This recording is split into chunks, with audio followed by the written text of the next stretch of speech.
আমরা যখনই ফেসবুকে একটা ভিডিও আপলোড করি তখন কিছুক্ষণ পর পর গিয়ে গিয়ে আমরা দেখি ভিউ কত হলো।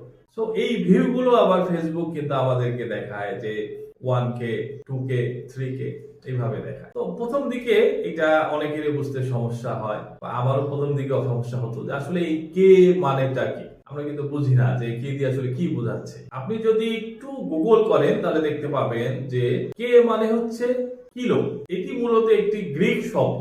গ্রিক শব্দ কিলো, সেখান থেকে এটি সংক্ষিপ্ত হয়ে এটি কে তে রূপান্তরিত হয়েছে। ফলে 1K মানে হচ্ছে 1000, অর্থাৎ কে ইকুয়াল টু 1000। যখনই আপনার ভিডিওটা ভিউ 1000 পূর্ণ করবে তখন দেখবেন লেখা উঠবে যে 1K।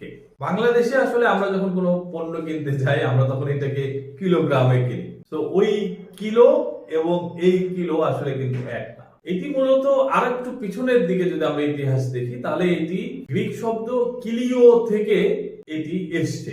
এটি পরবর্তীতে যখন গ্রিক দেশের বাইরে আর অন্যান্যরা ব্যবহার করা শুরু করে, বিশেষ করে ফরাসিরা যখন ব্যবহার করা শুরু করে, তখন যেহেতু এক দেশ থেকে আর এক দেশে একটি শব্দ গেলে অনেক ধরনের ভাষান্তর হয়, অনেক ধরনের পরিবর্তন হয়। সেই পরিবর্তনের কারণে এই কিলিওটাই আস্তে আস্তে ধীরে ধীরে কিলোতে রূপান্তরিত হয়েছে, এবং সেটি আরো পরবর্তীতে যখন আমেরিকা ইউরোপে আস্তে আস্তে পরবর্তীতে এটি আরো স্থানান্তরিত হয়, শব্দটি ব্যবহার শুরু হয়, তখন এইটিকে আরো সংক্ষিপ্ত হয়ে শুধুমাত্র কে ব্যবহার হয়। এবং আমরা এটির সাথে পরিচিত হচ্ছে সোশ্যাল মিডিয়া প্ল্যাটফর্ম ফেসবুকের মাধ্যমে। তো এটি অনেকেই আমাদের কাছে জানতে চেয়েছিল।